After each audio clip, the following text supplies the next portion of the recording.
Hey, oh my goodness, I'm a little bit early here. Hello there. Welcome to Wellness Wednesday. I'm going to wait just a couple of minutes. In fact, well, I guess I can't do that. I was going to tag a few people, but I don't think I can do that from here. So I'm going to wait 30 seconds and then I will get started.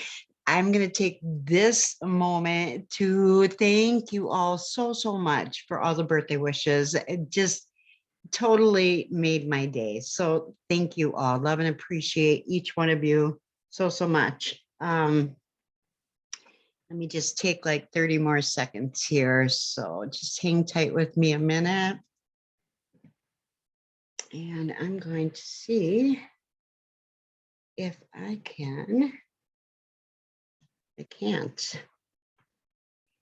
I cannot see myself on Facebook. Okay. I guess I'm not going to worry about it. Okay, let's just get started here. So, hello again. Welcome to Wellness Wednesday. I'm always excited to be here and spend a few moments with you guys. So if you are on, thank you so much for hopping on. Some time ago, I was searching the internet, looking for topics about, wellness. That's what Wellness Wednesday is all about. So, and there's such a huge variety, huge. So many different topics that I could be talking about. But I was searching one day and I came across this 8 dimensions of health and wellness, and it caught my eye and I found it really intriguing. And so today I'm going to share one of those with you. I might even make a little series out of this. We'll see how that goes. But tonight I want to talk about emotional and mental wellness. Understanding what that is, it's an acceptance of our feelings and our ability to manage challenges and everyday changes effectively. Okay, so we don't necessarily realize how many different areas of life that is impacted by just this, our emotional and mental wellness or lack of it. Okay. One of the most important areas that it does affect is our relationships. When we interact with people, one second. I don't know why I'm not seeing myself live. It's throwing me for a loop. Oh, there I am. Okay. Melody. Hi, Melody. So glad you hopped on. I wanted to see this. Oh, thank you. Thank you so much. Okay. So anyway, one of the most important areas that it does affect is our relationships. Okay. It's when we interact with others, it's so important to understand our own perspective, about different issues. Sometimes we disagree with other people. And in order to keep relationships healthy and happy, we need to have disagreements in a calm and appropriate manner, right? This is very, very difficult for many people, including myself. I suffered a great deal with my emotions overriding sensible things that should have been done, per se, in place of my emotions ruling all and going wild. I mean, just out of control. So if we don't deal with our own emotions well, how on earth are we going to deal with other people's, right? Oh my goodness. I mean, that is so huge. So mental health, and this is obvious, but our emotional health plays such a huge part in our mental wellness, right? So I think if you're not able to control or deal with your feelings and emotions, I would highly suggest talking to someone about this. Don't put yourself in that situation. If you know how you are going to react ahead of time, step back, just step back. Don't react. Step back, put yourself in the shoes of that other person, take that information, okay, and just step back until you can discuss. Yeah, Melody, I know I've done that so much myself too, and that's where our emotions just take over. So if it has gotten to that point where I can't put myself in this situation, being right or being wrong.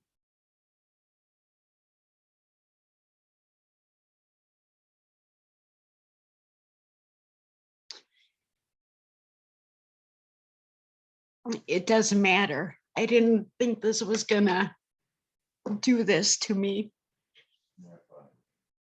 Okay, just give me a sec. All right, I want to talk.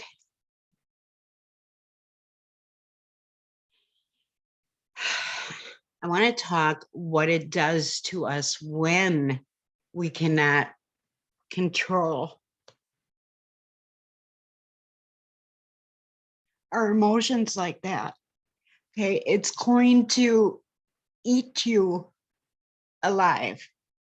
It's going to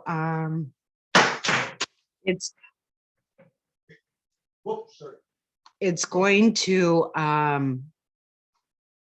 it's gotten to the point where right or wrong doesn't matter. Okay, I struggle with that part as well. All right. So we need to step back and just kind of regain, step back with all the information. Okay, take the information without judgment. That is so huge. Don't judge others. We are not walking in their shoes. Okay, what it does to your body is detrimental. I mean, if we're walking around in a negative state, that is a stressful state. It affects our immunity. It lowers your immune system. Okay, it also creates hypertension. Okay, long-term stress worsens your blood pressure. It does. It increases illnesses. Stress worsens everything from heart to psychiatric problems. You end up with relationship issues, difficulty at work, trouble concentrating. All these things are detrimental to our health. So, and getting back to how that you're going to, if you know that you're going to react to a confrontation or just, an argument, it could be something simple, something stupid that doesn't really even mean anything. If you know how you're going to react and you are going to react, then just step back from that situation. Give yourself that time to, first of all, settle down, settle down and get your right mind about yourself. Okay. All right. Some of the benefits of having a strong emotional relationship, the benefits are huge. Happiness, fulfillment, joy. That is when you start experiencing things like that. Okay.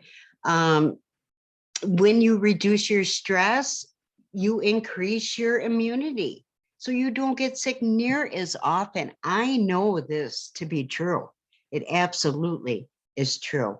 Positivity, it promotes productivity. You are accomplishing so much more. So let's talk about some ways that we can improve this area of our life.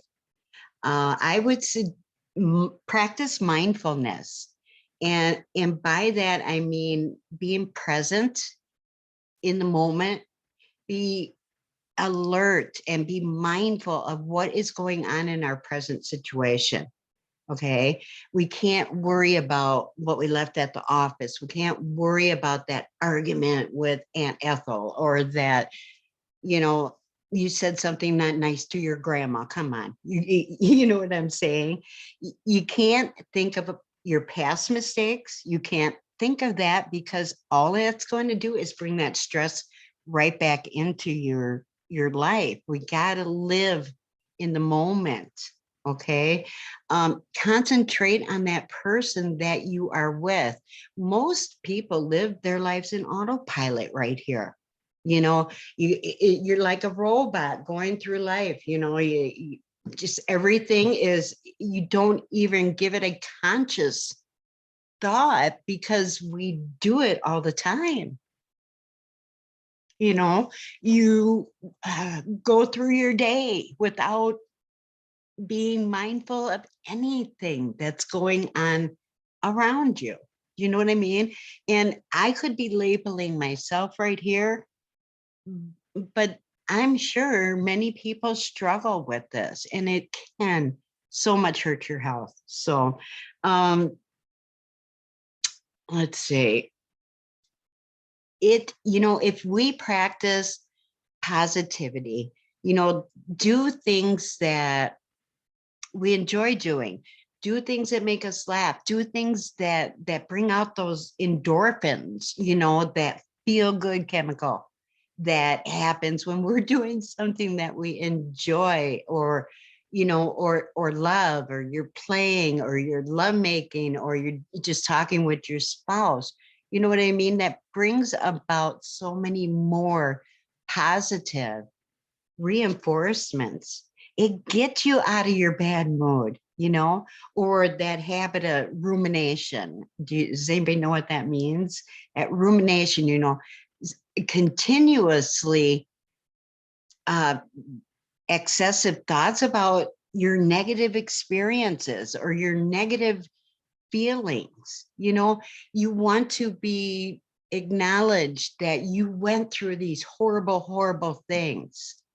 But if we continue to talk about those horrible things, those traumas, it leaves you in that same frequency or that same vibration it's not where we want to be. It's not, because what we think about, we bring about,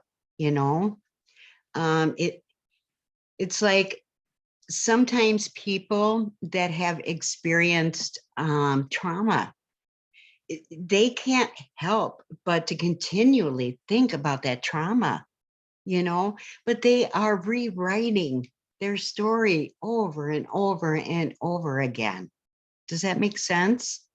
So, we got to create something new.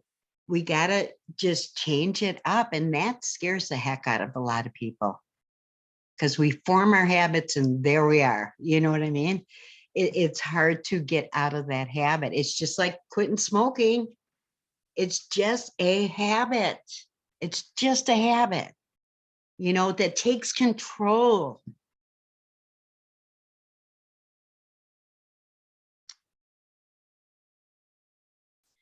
I think it's important to, in order to continue having healthy relationships, first of all, is to be honest and ask other people. Most of the confrontations that we get into are with the people that we live with and love, right? Because we care, and they experience us through good, bad, indifference, whatever. So try to understand them more. Ask what their feelings are. Try to have the opportunity to experience different perspectives. It's not all about you. It's not all about me. Try connecting with people outside of your demographics. Maybe you can have a better sense of experiencing things other than what we're used to experiencing every single day. Get yourself out of that norm and think along different lines. It's not going to hurt you. You can always go back to what you believe in if that happens to be a better choice. Do you know what I'm saying? Open yourself up to other things. Talk to other people about their cultures. What are their beliefs? How do you ask them, how did they manage stress? Staying emotionally and physically healthy. This helps. This is what we need to do. Try different activities that you enjoy. Like I said earlier, when one of my huge stress relievers is to play ping pong against my husband, most specifically my husband, cracks me up. It I don't care what kind of a mood I am in. I know by going and playing ping pong, I'm going to be laughing and smiling during and after. It just changes my whole mood, taking care of your physical well-being. Perform those activities that increase those endorphins, right? Okay. I don't know, wellness endorphins, they can be increased through anything from dancing to laughing. So what do you like to do? Go do that. Grab a family member, go do that with them. Okay. I love to laugh. I do. Laughter makes me feel so good. And then just work towards a balanced life. Okay. That's a balanced life that appeases you. That's not a balanced life that appeases anybody else. You have to do what is good for you and what keeps you happy. Okay. This is something we as a society talk a great deal about. That is because people are starting to notice that when they work too much and they didn't have time for relationships or relaxation or fun, you are not in your best emotional state. You can. It's very difficult to focus on the here and the now. Do you know what I mean? So we have to be mindful of that and intentionally set up ways to be doing stuff like that. Do it in your schedule. It's so much easier if we know our schedule ahead of time. That's way less stress right there, right? But if you designate certain times for, I don't care if it's just an hour, 1 hour, I'm going to work on my business, and you do nothing but that and focus on that. And then delegate the rest of your day. This is so much time for work. This is my time to play, and then go play. Bedtime is one more key thing that I want to key in on before I leave this. Sorry about my emotional baloney there, right? It's all emotions and they play on each person differently. So know how you're going to react in different situations, and just don't. I need to learn from my own advice. Don't put yourself in that situation. Okay. Sleeping is key. Have a set amount of hours that's your bedtime. Limit the caffeine before bed. Don't eat a huge meal before bed. Practice meditation. I'm getting into meditation and I like it a lot. I like it a lot, especially if I can connect with the guided meditation. I haven't been able to do that all by itself. I mean, on my own, which I'm sure many people do. I just have never been much of a meditating person, but I'm getting into that and it does make a huge difference. So get rid of all the devices. Once you hit that pillow, devices are gone, and leave them out of reach. I've spent far too many nights awake all night because I went to bed with my phone. Or that one time I don't know what happened, but I ended up calling 911. It was an accident, but So just learn from my mistakes. Okay, that's all I got today for you. I do want to say I'd like to do this next week, but I want to go into the next element, which is environmental health and wellness. So I believe next week I want to talk about that. And thank you so much for spending your time with me. See you next week. Bye. Hang on.